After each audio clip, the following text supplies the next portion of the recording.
Hi,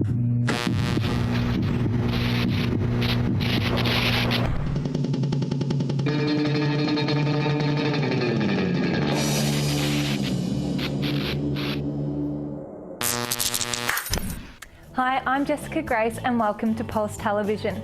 Each week we'll be sharing the people, places and culture of the Geelong region. Join us as we uncover the hidden gems in your backyard. On tonight's show, we head down to the Bell Street Fiesta in Torquay, hear from the Switch Gang about looking for work, talk to Darren Lyons about photographing war, check out the launch of the Motor City Music Festival, and singer-songwriter Izzy Lozzie performs in studio for us. To kick off, here's Lisa in sunny Torquay. Hello, I'm Lisa, reporting for Pulse Television. Today, we are down at Torquay in this glorious sunshiny day for the DAFT Festival and the Bell Street Fiesta. It's all about drink, arts, food, and of course, Torquay, a celebration of great things that the Torquay region has to offer. Down here at the Bell Street Fiesta, I have project manager Katrina. Welcome, Katrina. Thank you. Thanks for coming along. We're having a great day checking out all that Torquay has on offer. What's the motto for this whole weekend? This whole weekend is about getting a little daft, so come for a fun-filled weekend and get a little daft. So celebration of drink, arts, food and Torquay, of course. Now, the Bell Street Fiesta started back in 2007 with the Bell Street Traders, and it was typically run in May. It is now shifted to October. Yeah, it has. We did that due to the weather. Being down Torquay, Victoria, it's always a little bit crazy and windy.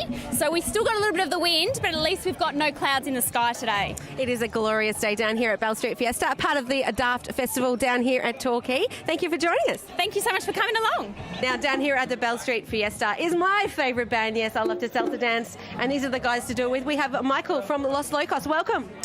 G'day, Lisa. How are you? Looking forward to having a lovely dance out there on the dance floor. It might be asphalt, but it might be good. Are you enjoying the Fiesta? So far, I think it's fantastic. Now, being a local person from down the South Coast, how good is this for the environment down here and the traders and just keeping Torquay alive? Well, I think it's great. I mean, the last time they did it, I think it was June last year, and it was about 8 degrees. So I think today's much better, isn't it? It's such a beautiful day out there. We'll have a great gig and I'll be out there dancing. Thank you for joining us on Pulse Television. Thanks to Pulse TV. Go the Pulse. Now, the festival this weekend celebrates all things homemade and markets, and we have Saskia here who makes some delicious cookies. Welcome to Pulse Television. Thank you. Hi. Now, how long have you been living in Torquay for? About a year, 2 years actually. Yeah, I think about 2 years. And it's great to be a local trader down here? Yeah, absolutely. I love it, and they really encourage local small businesses here. It was really easy to get my kitchen registered and to set up my little business. So, are you having a roaring trade down here at the festival? It's been pretty steady. Lots of people about, and it's pretty sunny, so yeah, it's been pretty good. Now, what is your produce of choice? Cookies. I sell healthy-ish cookies. Some of them are gluten-free, some of them gluten-free, dairy-free, sugar-free, egg-free. My most popular one is called the Power Bomb.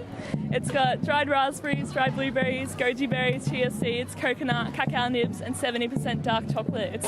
It's a meal in itself, and it gives you so much energy and power. That sounds so delicious. Now, the food, you said gluten-free, egg-free, dairy-free, nut-free, whatever it was free. Is that a really big market that's evolving at the moment? Yeah, absolutely. Torquay is like gluten-free central. So many people seem to be celiac down here, so yeah, people are loving it. It's really hard to get decent cookies from the supermarket. They're all full of preservatives. My cookies are all natural, all homemade. They only last about a week, so yeah, you're getting something good. Oh, it sounds delicious. I might have to try some of those fabulous cookies. Thank you for joining us, Saskia, here on Pulse Television. Thank you very much. Have a nice day. Time for a cookie. So that's a little bit of what you can flavour here down at the Bell Street Fiesta as part of the DAFT Festival down here at Torquay. It's a lot of food, drink, arts, Torquay, everything. I think I need to go and get a little daft myself. Thanks for joining us on Pulse Television. With the Surf Coast on our doorstep, what's not to love about living in Geelong? Next up, here's the team from Switch Magazine talking about looking for work. Hey, I'm Jess. I'm Julian. And I'm Amanda. And we're from Switch Magazine. So Switch Magazine's a youth magazine. We're written by young people for young people, and we talk about all the youth issues in Geelong. This week's topic for Pulse Television is about youth employment. So how to find a job, because it's so hard to find a job when you're young. Especially in Geelong, that's for sure. It's horrendous looking for work in Geelong. But if you have the right qualifications and experience, you can pretty easy to find a job. For example, I have a lot of first aid, a lot of volunteer work, and I'm able to get a lot of work in the aquatic industry. I think the main thing is I started work when I was 15, so as soon as I could, to get some extra money, and I think that's a good thing to do, because then you're not waiting until you're 18, 19, you have no experience. There's a lot of main first jobs, fast food places, retail shops. I was fast food for a few years, and that was interesting, to say the least. So I was fast food as well when I first started. It's never usually the first job you get is never usually the one you want to get. It's kind of just you're breaking into it. I guess you have to kind of think outside the box. Outside the box, yeah. There's right. babysitting or things like that people don't usually think of. And paper delivery. I always see those ads in the paper, so ironically. I remember the best thing about my first job was meeting all the people. So you make a great group of friends who I'm still friends with now. So, don't expect your first job to be the best job. Use this as a way to just build up to a better job. And also qualifications. They love your first aids, they love your ATs. No matter what it is, you can be in retail or being a waiter. If you've got a first aid and ROT and the next person you doesn't, you've got a better chance of getting work. That's actually interesting you say that too, because working in retail, you're meant to have one person working all the time that has first aid. So it is a bonus to have a first aid certificate as well. Yeah. In terms of advice, a thing I find annoying when I was working in retail and some people would come up with their resumes, some people's resumes are horrendous. I think you need to, because that's the first point that people are reading about yourself, so you need to come across really professional. You need to write a good cover letter and put all your past experience, and don't put your parents as your references, because they'll find out. Yeah. I think another thing too is with my job, if my boss sees someone coming in with a wad of resumes and they're just handing them out to every shop in town, she just chucks it out. Doesn't even read it. It's harsh, but you've got to make ways to sort of cut some people out of it and make it easier to hire. So that's just another one of the things that they do. Fashion stores, appearance, dress like they do.